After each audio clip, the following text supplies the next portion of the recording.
Hello students, good morning to all of you and also your lovely family.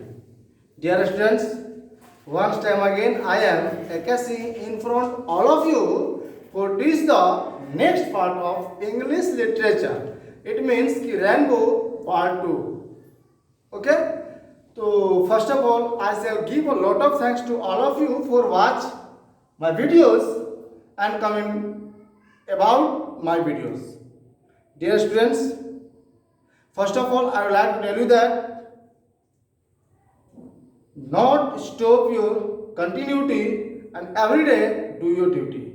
It means कि always time whatever is given by me as a homework at your WhatsApp, complete that. Test also complete that and videos also complete that and continue it. Really in the last you will get a better performance and better result. Okay. So now I am going to start the next part, that is lesson 8 for human Hindi details. इसके बाद मात्र 2 chapter बचेगा. आपको हमने कहीं बोला होगा WhatsApp पर कि टेस्ट होगा और लेसन 6 से लेकर लेसन 10 तक का टेस्ट होगा और पोएम होगा. तो हम लोग फर्स्ट बार में 1 से लेकर 5 तक कंप्लीट कर लिए हैं और लगभग 5 के बाद भी अब कंप्लीट होने की संभावना है. तो हमने लेसन 6, 7, 8 3 को कवर कर दिया. जो लेसन 6 है वो रिपोर्ट बुक साहब का था, दी सोल्जर. जो 7 था वो मेका बेटी था, टीएस क्लियर साहब का. और जो 8 है ये फायर ह्यूमन जिसके कवि हैं के दारू वाला. हम इसके पोएट इंट्रोडक्शन में पूरा पढ़ा दिए. ठीक. अब जो कवि है वो इस चैप्टर के द्वारा क्या कहने जा रहे हैं, थोड़ा सा अपने माइंड को स्थिर कर लीजिए और देखिए वीडियो में क्या बताया जा रहा है. ठीक. उसके बाद कंक्लूजन निकालिए क्या बताया गया और थोड़ा सा एक एक बारीकी लाइन पर कवर करने का प्रयास कीजिए. दूसरा बात, अगर जिन लोगों को लाइन समझ में नहीं आ पा रहा होगा तो आप ऐसा भी कर सकते हैं कि अपने पास रेनबो किताब रखिए और उसमें लाइन से और वीडियोस के माध्यम से एक एक अर्थ निकाल लीजिए. ओके. तो अब हम स्टार्ट करते हैं. Fire human. फायर मींस क्या होता है? आग. आग तो सभी को देखा ही होगा और आज तो हर दुनिया ही आग पर टिका. अगर आग नहीं रहेगा तो भोजन नहीं चलेगा, भोजन नहीं चलेगा तो जिंदगी गाड़ नहीं चलेगा, जिंदगी गाड़ नहीं चलेगा तो जिंदगी नहीं चलेगा, तो जिंदगी नहीं चलेगा तो खेल खत्म. तो वही है फायर मींस आग और ह्यूमन मींस होता है धार्मिक गीत. एक ऐसा गीत जो रिलीजियस को प्रेरित करे, एक रिलीजियस को शो करे. तो यहाँ पर जो कवि है वो बताते कि आग क्या गीत गा रहा है या आग का भजन, आग की चाहत. तो आग की क्या भावना है. अब देखिए यह ऐसा बात नहीं है कि कविता में आग कुछ बोल रहा है, यह मेंटली रूप से बातों को बोला गया है. अब क्या करेंगे, आग आकर गीत गा रहा है ओम जय जगदीश हरे, ऐसा कुछ भी नहीं. ये कवि साहब जी अपनी बातों से आग की फीलिंग्स को एक्सप्रेस करने का प्रयास किए हैं. ओके.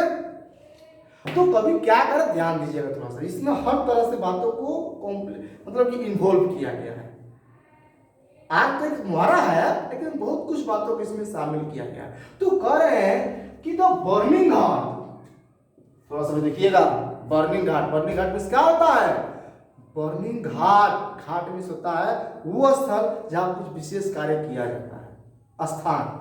तो वो घाट है जिसे हम लोग पढ़ते हैं छठ घाट, सुनते हैं ना. वहां पर छठ का पूजा होने जा रहा है. जो कुछ भी हो, श्मशान घाट का नाम सुने होंगे. तो ये कवि साहब जी यही कह रहे हैं लेकिन श्मशान घाट की ही वर्णन कर रहे हैं कि बर्निंग घाट, जलता हुआ घाट, मतलब ऐसा घाट जहां पर लाशों को जलाया जा रहा है. बड़ा शुद्ध जगह का नाम लिए है. अर्थात कवि साहब जी कह रहे हैं कि वो घाट, वो जलता हुआ घाट, क्या चीज जलता हुआ, लकड़ी गोईठा ईंधन नहीं, लाशों का जलता हुआ घाट. इरप्टेड फास्फोरसिन, जैसे आप फास्फोरस का नाम सुने हो, केमिस्ट्री का वर्ड है. ये फास्फोरस फेंकने पर वो बहुत जल, उसका तापमान बहुत न्यूनतम होता है और जलने लगता है. तो कवि साहब से कह रहे हैं कि द बर्निंग घाट इरप्टेड फास्फोरसिन, मतलब जो श्मशान घाट थे, जो लाशों को जलाने वाले जो घाट थे उत्पन्न कर रहे थे. क्या उत्पन्न कर रहे थे? तो फास्फोरसिन, बहुत ही भयानक आग को उत्पन्न कर रहे थे. मतलब उस स्थान से बहुत ही डरावना भयानक आग निकल रहा था। कैसे आग निकल रहा था? तो किसी का लाश जल रहा था। Any doubt? एंड वॉन्डरिंग, घूम रहे थे। देखिए आप कभी कितना बातों को इमेजिनेटिव करके लिखिए, कल्पना करके, जैसे कि एंड वॉन्डरिंग, और घूम रहे थे। घोस्ट यहाँ पर नहीं कर दिया एंड वॉन्डरिंग भी, हम लोग घूम रहे थे, ये भी वॉन्डरिंग नहीं, वॉन्डरिंग क्या? घोस्ट। घोस्ट मीन्स क्या होता है? भूत होता है। तो हम कह के हम देखो हम रात्रि को जगे थे, 12 बजे रात था, क्या सन्नाटा था एकदम, और रात्रि को गए तो भूत टहल रहा था। कैसा लगेगा? कोई देखा है? इमेजिनेशन, कल्पना पर बात चल रहा है। तो वही कवि साहब जी भी कल्पना में डाल रहे हैं कि रात को लाश जल रहा था, आगे उत्पन्न हो रहा था, और उस रात को, उस डरावनी रात में भूत जी लोग, जो भूत महाशय जी लोग हैं, वो क्या कर रहे थे? वॉन्डरिंग कर रहे थे, घूम फिर रहे थे। लाइट्स ब्राइटेन, और जो लाइट इसका होता है प्रकाश। किसका प्रकाश? तो जो शरीर है, जो बॉडी है, जो लाश है, जो जल रहा है, तो प्रकाश उत्पन्न हो रहा है, और जब प्रकाश उत्पन्न हो रहा है तो वो क्या करता है? लोगों का दिल खुश कर देता है। आहा, क्या सुंदर प्रकाश है। जैसे एक बार हर साल में एक विशेष प्रकाश होता है, और वो होता है जब हम लोग जस्ट ये दिवाली के बाद का जो हम लोग आग जलाते हैं, इसको हम लोग शायद दलितर ऐसा कुछ होता है खिलाने पर, तो वो रात वो आग जलता है, उसमें किसी को दुख नहीं, किसी को डर नहीं, इंजॉय आता है। लेकिन उस आग की बात नहीं कर रहे हैं, ये किसी श्मशान घाट की बात कर रहे हैं कि जो वहां से जो आग जो उत्पन्न हो रहा था, फ्राइटेन, वो डरा रहा था। किसको? पासर्स बाई, मतलब राहगीर लोगों को। राहगीर तो डरने का मतलब क्या होता है? देखिए सब कुछ आपको साइकोलॉजी को पड़ा डिपेंड करता है। अगर आपका साइकोलॉजी डरने लगा, ऐसे रात को जा रहे हैं और कह देंगे देखो भाई पेड़ के बगल से वहां मत जाना, हम देखिए कुछ अजीब होता, कुछ नहीं देखा होगा, कुछ नहीं देखा होगा, लेकिन किसी ने उससे कह दिया, अब वो मास्टर बन गया कि बस करो हो या कुछ है। वो भी नहीं देखा होगा, पक्का बोलते हैं कौन नहीं देखा होगा, कोई नहीं देखा होगा, लेकिन ऐसे बोलते चला रहे बस करो, रोज दर्शन करने जा रहा है और रोज दर्शन करता है। लेकिन हाँ, हम लोग साइकोलॉजिकल रूप से, जब मानसिक रूप से हमारी चीज में बैठ जाता है कि नहीं यार वहां पर कुछ है, तो जाते हैं तो हमें हमारा माइंड वैसा हो जाता है, सेटअप हो जाता है कि कुछ है कुछ है। रात को 12 बजे रात को जा रहे हैं, देख रहे हैं कुछ है कुछ है कुछ है कुछ है, पता चला कि ऊपर से कुछ कोई फल होगा, फ्रूट्स आकर के नीचे जल में गिरता है, तो हम लोग क्या लगता है कि बस करो भूत आ गया, और भूत आ गया तो उसे आने से पहले हम लोग डर जाते हैं। तो यही कवि साहब जी कह रहे हैं कि जो रात थी, जो भयानक रात थी, जिस रात में लाशें जल रहा था, और वो लाश से जो प्रकाश उत्पन्न हो रहा था, वो प्रकाश पूरे राहगीरों को डरा रहा था, भयभीत कर रहा था। ऐसा स्थिति को देख करके मानो लग रहा है कवि साहब जी कहना चाह रहे हैं उस रात में कोई नहीं, सिर्फ और सिर्फ घोस्ट अर्थात भूत या दुष्ट आत्माएं क्या कर रही हैं? भटक रही हैं। यहाँ पर वांडरिंग मतलब घूमना, मतलब कि ये घोस्ट के लिए वांडरिंग शब्द का मतलब ये हो कि वो घूम नहीं रहे हैं, तो उनकी जो आत्मा होती है वो आत्मा भटक रही है एज ए बॉडी स्ट्रक्चर, एक बॉडी के रूप में। हो गया? तो बोलिए इस लाइन में डाउट ऑप्शन तो कहना क्या चाह रहे हैं? कभी किसी विशेष बर्निंग घाट के बारे में वर्णन किया है, जहां पर कभी कह रहे हैं कि उस घाट पर लाशों को जलाया जा रहा है, और उस लाश से एक विशेष प्रकार का प्रकाश उत्पन्न हो रहा है, जिससे राहगीर लोग डर रहे हैं, और उस रात में उस दृश्य में ऐसा लग रहा है कि मानो जितने भी दुष्ट आत्माएं हैं, डराने वाली आत्माएं हैं, वो क्या कर रही हैं? घूम रही है, भटक रही हैं। ओके, आज मूनलाइट मिली है, बात रात की है, और रात में सूरज चंद्रमा का ही प्रकाश मिलेगा, सूरज का नहीं। तो कहें कि एज मूनलाइट, जैसा कि चंद्रमा की प्रकाश स्कैटर्ड पड़ रहा था एमोंग, दो वर्ड होता है के बीच में, होता है एमोंग मींस के बीच में, बिटवीन मींस फिर के बीच में। तो बिटवीन होता है कब? दो लोगों के लिए, एमोंग मींस बहुत ज्यादा लोगों के लिए। जब वो बोन से बहुवचन है तो करे कवि साहब जी कि चंद्रमा का प्रकाश पड़ रहा था, कहां पड़ रहा था? तो एमोंग द बोन्स, हड्डियों के बीच में। किसकी हड्डी है? तो मानव की हड्डी है, जो लाश जल गया था। वंस, अब देखिए यहां से लाइन खींच दी है, ये पूरा का पूरा एक लाइन चला गया कि रात का समय था, चंद्रमा का प्रकाश हड्डियों पर पड़ रहा था, हड्डियां भी कुछ डरावना सिचुएशन क्रिएट कर रही थी, और जो दृश्य था उसका तो हम वर्णन कर नहीं सकते कितना डरावना था। अब क्या कर रहे हैं कि वंस, अब एक बार की बात है, वंस अपॉन अ टाइम, एक समय की बात है। तो अब आ गए अपनी हिस्ट्री में, अपनी जिंदगी में आ गए। तो कह रहे कि वंस, एक बार स्ट्रोलिंग, स्ट्रोलिंग का सैर सपाटा करना, मतलब कि यहाँ पे स्ट्रोलिंग को बता रहा है कि जो कवि साहब जी थे वो सैर करने के लिए निकले थे, अब टहल रहे होंगे, घूम फिर रहे होंगे, लेकिन कब? तो एट दान, भोर का समय। ये कब गए हैं? तो भोर में गए हैं। के? तो पोएट साहब जी। तो कल जब भोर में गए थे तो पास्ट रिवर बैंक एंड घाट, तो ये कहाँ थे? रिवर मीन्स नदी, बैंक मीन्स किनारा, और पास्ट मीन्स उस पार, और घाट मीन्स घाट। मतलब कह रहे हैं जैसे मान लीजिए कि ये स्थान हो गया जहाँ पर लाश को जलाया जा रहा है, ये नदी हो गया, और उसके दूसरे बैंक पर, दूसरे किनारे पर ये कवि क्या कर रहे थे? स्ट्रोलिंग कर रहे थे, सैर कर रहे थे, घूम फिर रहे थे। अब ये देखते हैं कि वो अकेले घूम रहे थे, लेकिन हमको तो नहीं लगता है कि वैसे स्थान पर ये अकेले घूमेंगे। ऐसा ऐसे चैप्टर को वर्णन कर रहे हैं, वो पहले ही लग रहा है कि कितना वो डर रहे हैं, पहले ही लग गया कि वो ऐसा लेकर कितना फीलिंग्स उनका डरावना है, तो वो अकेले घूमेंगे, हमको तो नहीं लग रहा है। देखते हैं आगे क्या होता है। यहाँ पर दूसरे के लाइन बोलिए, एनी डाउट? हमने कंप्लीट एक एक लाइन नहीं लिखा है, दोनों लाइन को हमने इन्वॉल्व कर दिया है, आप किताब का सहारा ले सकते हैं। तो इस लाइन में यही बोले कि रात का समय था, रात के समय में चंद्रमा का प्रकाश उस हड्डियों पर पड़ रहा था, जिससे दृश्य और डरावना हो जा रहा था। और एक बार की बात है, हम क्या कर रहे थे? नदी के किनारे, उसी श्मशान घाट के नदी के किनारे। एक बात याद रखिएगा, ऐसे जो चीज हमने शायद देखा है अभी तक, जितना भी जगह देखा है, तो ये जहां भी श्मशान घाट होता है तो उसके बगल में तालाब, पोखरा, नदी, ऐसा नहर होता है जरूर, तो पानी का स्थान जरूर वहां पर होता है, ऐसा हमने देखा है। ठीक, तो ये भी कह रहे कि वो नदी किनारे क्या कर रहे थे? घूम रहे थे, टहल रहे थे। कब का समय था? तो एट डान, ये याद रखिएगा ऑब्जेक्टिव क्वेश्चन, भोर का समय, डान मतलब उषा का। अब देखिए वी सा आ गया, वी मीन्स क्या होता है? हम लोग, हम लोगों ने देखा, मतलब कभी अकेले नहीं है, क्या उनके साथ उनका फैमिली गया है रात में, रात को? ऐसा बात नहीं है, अब आगे क्लियर होगा कि है उनके साथ। तो वी सा, हमने देखा, हम लोगों ने देखा, इम्बर्स लूसिंग देयर क्रूएल रेडनेस, जो इम्बर्स थे, मतलब कि जो शेष, जो शरीर जो जल रहा था, जो आग जो जल रहा था, और वो लूस खो रहा था, there cruel redness, there means अपना, यहाँ पर दे रहा है कभी के लिए नहीं, फायर आग के लिए, क्रूएल मीन्स निर्दयता पूर्वक, और रेडनेस मीन्स लालिमा पूर्वक। यहाँ पर कवि साहब जी कह रहे हैं कि जब रात में लाश को जलाया गया था तो लाश पूरा दहकता हुआ आग की तरह जल रहा था, मतलब इतना तेजी से आग जल रहा था कि उसका वर्णन नहीं कर सकते। लेकिन अब क्या हो चुका है? भोर का समय हो चुका है, और वो आग अब धीरे धीरे निष्क्रिय हो रहा है, क्योंकि हर किसी का लिमिट होता है, आग का भी लिमिट होता है। अब उसका ईंधन खत्म हो गया होगा, लाश जल गया होगा, जो भी लोग गए होंगे वो सब लोग घर चले आए होंगे, तो अब वो जो आग था अब वो निष्क्रिय हो रहा था, मतलब कि अब उसकी जो लालिमा थी,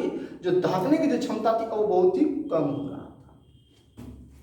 टू द ग्रे, अब वो किस चीज बदल रहा था? तो ग्रे मीन्स होता है भूरा, एज मीन्स होता है राख, दैट, अब यहां से एक रहेगा, अर्थात कह रहे हैं कि आग जलेगा तो कैसा बनेगा? पहले आग कैसा होता है पता नहीं चलता है, ईंधन कैसा होता है पता नहीं चलता है, लकड़ी कुछ और कलर का है, गोईठा कुछ और कलर का है, कोयला कुछ और कलर का है, पेट्रोल कुछ और है, केरोसिन कुछ, लेकिन जलने के बाद कुछ एक सा हो जाता है। तो अगर ईंधन होगा तो वो कैसा कलर में हो गया?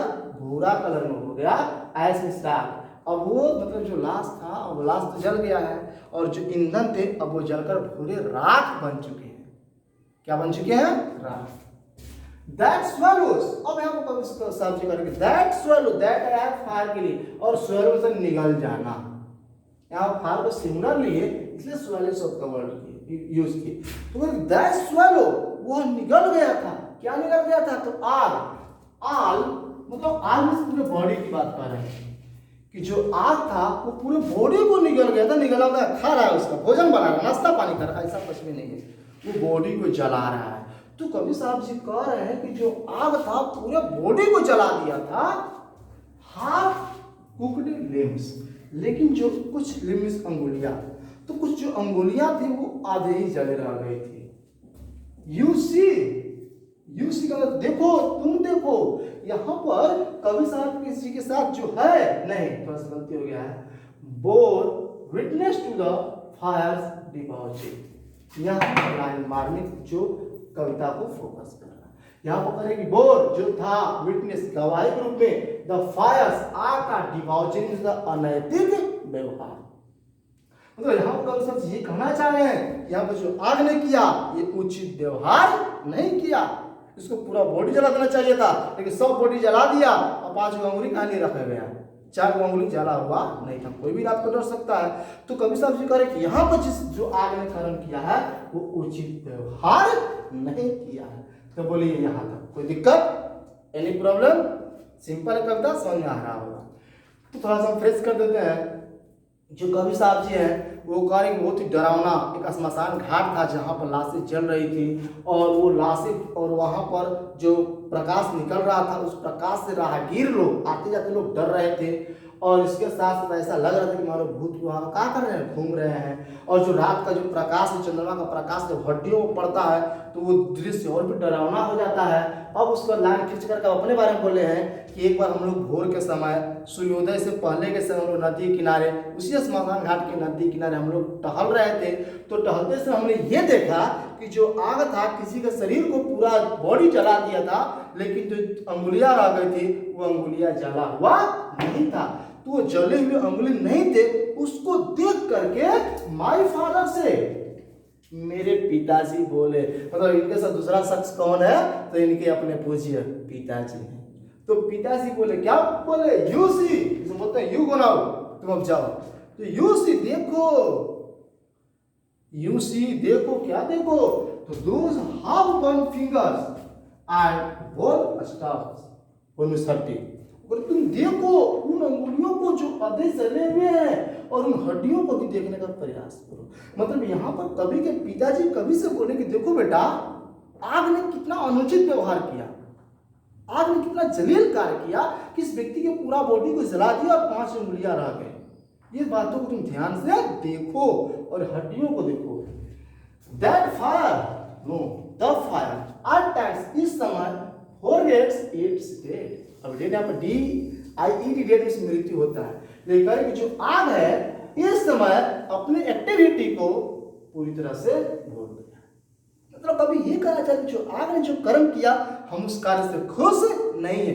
क्यों नहीं खुश है? क्योंकि जो उसने बॉडी को जलाया उसे पूरा बॉडी को जला देना चाहिए था, लेकिन उसने कुछ भाग को अधूरे। कहने का मतलब ये है कि आप किसी व्यक्ति को कहे कि आओ हम तुमको 50,000 रुपया दे देंगे, ठीक, और उसको आप 40,000 रुपया दिए और 10,000 घपला कर गए, तो कहीं ना कहीं उस कमांड में प्रॉब्लम होगा। भाई देना तो पूरा दे दो। तो वही कहा जा रहा है कि बॉडी पूरा जल गया था, 5 उंगलियां रह गई थी। तो कवि के पिताजी बोले कि देखो बेटा, यहाँ पर जो आग ने अपना कार्य किया वो उचित व्यवहार नहीं किया। ये जोरोस्ट्रियन आई, कवि साहब जी कह रहे हैं कि मैं धर्म से पारसी हूँ, मतलब पारसी धर्म में आग को बड़ा दूसरे नजर से देखा जाता है, बहुत बहुत उसको उचित। जैसे हम लोग लगता है कि हनुमान जी, जय श्री राम, कृष्ण भगवान, तो इसी लोग आग को बहुत ही उस नजर से देखते हैं। तो कह रहे कि आई जोरोस्ट्रियन आई, मैं धर्म से क्या हूँ, पारसी हूँ। माई चाइल्ड फिंगर्स क्लेंच्ड, मेरे बेटे हम लोग क्या है, पारसी है, और फिंगर्स क्लेंच्ड, फिंगर्स अंगुलियां, क्लेंच्ड मुट्ठी, इट नेवर फॉरगेट, इसको ऐसा कभी भूलना नहीं। Into a little knot of pain, into a little knot of pain, knot means होता है जैसे गांठ, मान लीजिए अंगुली, और पेन से दर्द, मतलब ये कह रहे हैं कि जो अंगुलियां हैं उनको जो इंटरनली जो दर्द हो रहा, अभी नहीं कि उसको दर्द हो रहा है, दर्द का हो रहा है, वो मर गया है, लेकिन कवि साहब जी वर्णन कर रहे हैं कि जो अंगुली है मानो वो पीड़ा से करा रहा है, उसको बहुत ही दुख हो रहा है। And 20 years since as I consigned my firstborn to the flames, यहाँ पर कवि साहब जैसे भावुक क्यों हो गए? क्योंकि उनके साथ बहुत ही कभी वैसा घटना घटा था, और वो घटना क्या हुआ था? वो करीब 21 years since, बेटा 21 साल बीत गया। कितना साल बीत गया? 21 साल बीत गया। एज आई कंसाइंड, और जैसा कि मैंने सौंपा था, किसको सौंपा था? माय फर्स्ट बॉर्न, मैं अपने पहले बेटे को into the flame of fire, into the flame of fire, आग की लपटों में झोंका था। उस इंसान से पूछिए जो अपने युवा बेटे को, भगवान न करे कि किसी का साथ ऐसा हो, लेकिन समय से बड़ा कोई नहीं होता है, और वो अपने बेटे को आग में जला करके आए थे, और वो 21 साल की घटना, 21 साल का, वो जब तक जिएगा तब तक उनको ये कमी रहेगी, और वो कमी दुनिया में कोई भी ताकत भरपाई नहीं कर सकता। तो कवि साहब जी कह रहे कि बेटा तुम्हारा भी एक भाई था, और वो, उसको हमने 21 साल पहले आग में जला दिया था, वो बात मैं भूलता नहीं हूं। The nearest tower of silence, अर्थात वो पारसी धर्म में बिलोंग करते हैं, और पारसी धर्म कभी भी लाश को जलाने के लिए इजाजत नहीं देता है, लेकिन वो धर्म को भूल गए। मजबूरी क्या था? मजबूरी ये था कि the nearest tower of silence, जो कब्रगाह था, जो लाश दफनाने जो गाड़ने वाला जगह था, वो क्या था? वाज 1000 माइल्स पर, लगभग 1000 की मील की दूरी पर था। मतलब कि जहां पर लाश को दफनाना है, और वो जो जगह था वो 1000 मील दूरी पर था। इसीलिए कवि साहब जी को वो लाश को दफनाने के लिए वहां पर न जाना नहीं गए, क्योंकि अब पहला बात तो भाई बेटा खोए थे, दुख वैसे ही है। आदमी जब खुश होता है तो शादी करने में घर संपत्ति तो भी नीलाम लगाने लगता है, संपत्ति बेच देता है कि ले लो इतना में है, क्यों? हम बेटा का शादी करने जा रहे हैं, अपनी बेटी का शादी करने जा रहे हैं, क्यों? कि अंदर से खुशी होता है, वो कुछ भी कर सकता है। लेकिन जब वही दुख की बात होता है तो चाह कर भी हिम्मत नहीं करता है, क्योंकि दुख बड़ा ही दुख होता है। ठीक, तो वही कवि साहब से कह रहे हैं कि अब उनका बेटा था, डेथ कर गया था, तो उनका जो दफनाने का जगह था वो हजारों मील की दूरी पर था, और बहुत ही अंदर से टूटे हुए थे। इसीलिए कहें कि जब हिंदू धर्म में ऐसा है तो हम अपने बेटों क्या कर देते हैं? इसी आग में अग्निहोत्री कर देते हैं, अर्थात अपने बेटे की लाश को इसी आग में क्या करते हैं? जला देते हैं। The fun human said to me, दीपक और जब हम अपने बेटे को जलाने के लिए गया था आग में, तो फायर ह्यूमन आग ने said to me, मुझसे कहा था। इसका नरेशन में अगर बात किया जाए तो ये इसका ऑब्जेक्ट हो गया, और ये इसका सब्जेक्ट। से Ram said to me, Ram ने मुझसे कहा, साफ यहाँ पर लिखा हुआ है भाई, the fire human said to me, जो आग था वो मुझसे कहा, you stand forgiven, चलो तुम्हें माफ कर दिया गया है, लेकिन तुमने गलती लाजिमी किया है। मतलब यहाँ पर कवि साहब जी कहना चाह रहे हैं, जिसे कहने का तो हम लोग कोई वर्क करते हैं, वर्क करने का तो कर देते हैं, कभी कभी आत्मा से बड़ा दुख होता है।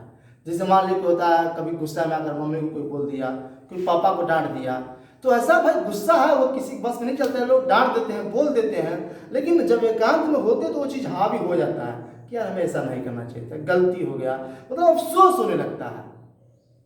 तो कवि साहब जी के साथ ऐसे हुआ कि वो स्टैंड फॉरगिवन, हमसे आग ने कहा था कि तुमने जो किया व्यवहार वो अच्छा नहीं किया, ये अपने बेटे को मिट्टी ही देना चाहिए था, अर्थात उसे दफना देना चाहिए था, लेकिन चलो तुम्हारी गलती। अब ये नहीं कि आगे से आकर के सपना दिखा रहा है कि हाँ रात को भोलेनाथ आए थे, चलो बाबा तुम्हारा हर मंगल कामना पूरा हो जाएगा। तो ऐसा बात नहीं है, वो खुद का फीलिंग, खुद का इमोशन फेंक रहे हैं। वो कह रहे कि ऐसा लगा कि आग हमसे कहना चाह रहा है कि तुमने जो किया वो अनुचित व्यवहार किया, और उस कार्य से कवि साहब से खुश नहीं थे। ब्रोकन साहब कह रहे हैं कि मैं टूट गया था जब बेटे को लाश दफना, जब बेटे को करने चलाने गया था, तो मेंटल रूप से भी खामोश हो गया था, हिम्मत कुछ कर नहीं रहा था, अर्थात वो अंदर से पूरी तरह से टूट गए थे। जैसे आप सुने होंगे जब भारत ऑस्ट्रेलिया वर्ल्ड कप हो रहा था, उस समय सौरव गांगुली हमारा कैप्टन था, अपना इंडिया टीम कैप्टन था, और जब वो सौरव गांगुली जब वो हमारा इंडिया टीम फाइनल में जा करके हार गया, तो आधा घंटा तक पिच पर ही बेहोश पड़ा रहा। वैसे हम तो भाई मैच में गए नहीं, आंखों से देखे नहीं है, लेकिन फिर भी न्यूज में ऐसा सुने कि ऐसा क्यों, क्योंकि कभी कभी कहा जाता है कि चलो हमने कोशिश किया, और कुछ लोग कहते हैं कि हमको कोशिश नहीं, कामयाबी चाहिए, तो कुछ लोगों को कामयाबी पर आंख रहता है, और जब कामयाबी नहीं मिलता है तो कुछ लोग सचमुच में हताश और उदास हो जाते हैं कि वो फाइनल मैच है भाई, अब वो चांस बार बार नहीं जाता है, कभी चीज कभी कभी एक ही बार आपको मौका अगर निकल जाए, चाहे तो आप मौका छक्का मारिए या चाहे तो नेक्स्ट मौका का तलाश कीजिए। तो कहने का मतलब कबीर साहब सिखा रहे हैं कि मैं उस समय अंदर से पूरी तरह से टूट गया था, लेकिन आई एम रिबेलियस, लेकिन फिर मेरा दिल, मेरा आत्मा अंदर से विद्रोह किया, अंदर से फिर से मजबूत हुई। क्या आइसोल, हर किसी को बार बार दिल दिमाग मजबूत करके अगला तैयारी करना ही पड़ता है। नहीं करेंगे तो हम लोग किसी कोना में पश्चाताप की अग्नि में जलते हुए पड़े रह जाएंगे। हर कुछ आएगा लाइफ में, लेकिन उसको एक साइड करते हुए हमें मजबूत होकर अगला कदम बढ़ाना पड़ता है। तो ये कभी कह रहे हैं कि ये रिबेलियस, मैंने अंदर से विद्रोह किया, और आई सोर, मैंने शपथ लिया, मैंने वादा किया, क्या तुझे कभी नहीं भूलूंगा, किस नहीं, वो सोर दिस टाइम, वो उस समय वादा किए टू सेव इट, हम अब इसकी रक्षा करेंगे from the scene of forgetfulness, जो वो भूल हमने कर दिया, जो हमने पाप कर दिया, जो भूल कर दिया अपने बेटे को आग में जला करके, अब हम वो ऐसा गलती कभी नहीं करेंगे। तो बोले ये पूरा कविता अब तो समझ आ गया होगा। थोड़ा सा रिफ्रेश करते, इस कविता में ऊपर का लाइन नहीं था, बीच में वो ये कर रहे हैं कि बीच में जो बीच का वाचन, इसमें कवि साहब अपने पिताजी के साथ टहल रहे थे, और वो पिताजी इनको बताने लगे कि देखो बेटे, यहाँ पे जो आग ने किया अच्छा कार्य नहीं किया, इसने पूरा बॉडी को जलाया है, लेकिन कुछ अंगुलियां यूं ही आधी मतलब जली हुई नहीं है, जो आग की अनैतिक व्यवहार को दिखाता है। उसके बाद कवि साहब जी बोल रहे हैं, कभी नहीं, कभी के पिताजी कवि से बोल रहे हैं कि मेरा बेटा 21 साल पहले की मैं घटना आज तक भी नहीं बोलता हूँ, मैंने उसको आग में जलाया था, लेकिन मेरी आत्मा अंदर से टूट चुकी थी कि हमें ऐसा कार्य नहीं करना चाहिए, क्योंकि हमारे धर्म में, पारसी धर्म में लाशों को जलाया नहीं जाता है, किसी कब्रगाह या किसी के मतलब उसको मट्टी में गाड़ा जाता है। तो वो करेंगे, हमने ऐसा नहीं किया, इसलिए नहीं किया क्योंकि जो वो स्थान था वो हजारों मील की दूरी पर था, और इसीलिए वो आग में अपने बेटे को जला दिए थे। लेकिन उसके बाद वो अंदर से टूट गए थे, बहुत इनको दुख हुआ था, और आगे से वो प्रॉमिस करते हैं कि जो भी हो हम ऐसा गलती कभी नहीं करेंगे। और वो कहते हैं कि हम ये भी चाहेंगे कि आग ने भी जो गलती किया है अब ऐसा दोबारा गलती करने का प्रयास ना करें। तो बोलिए any doubt? Okay, thanks to all of you प्यारे स्टूडेंट्स, या अन्य कोई भी लोग जो भी इस वीडियोस को देख रहे हैं। तो अगर आपको वीडियोस अच्छा लगता है तो प्लीज़ लाइक जरूर कीजिए, और इसे अपने दोस्तों या अन्य लोगों के बीच शेयर अधिक से अधिक करने का प्रयास कीजिए। और इसके साथ साथ हमारा वीडियो कैसा लगा आप इसको भी कमेंट के थ्रू जरूर लिखने का प्रयास कीजिए। और अगर ये वीडियो आपको अच्छा लगता है तो प्लीज़, अगर आप नए विद्यार्थी हैं तो मेरे चैनल को सब्सक्राइब जरूर कीजिएगा, जिसका नाम है expert education by AK Singh. Thanks to all of you for watching my videos, and have a nice day to all of you. That's last.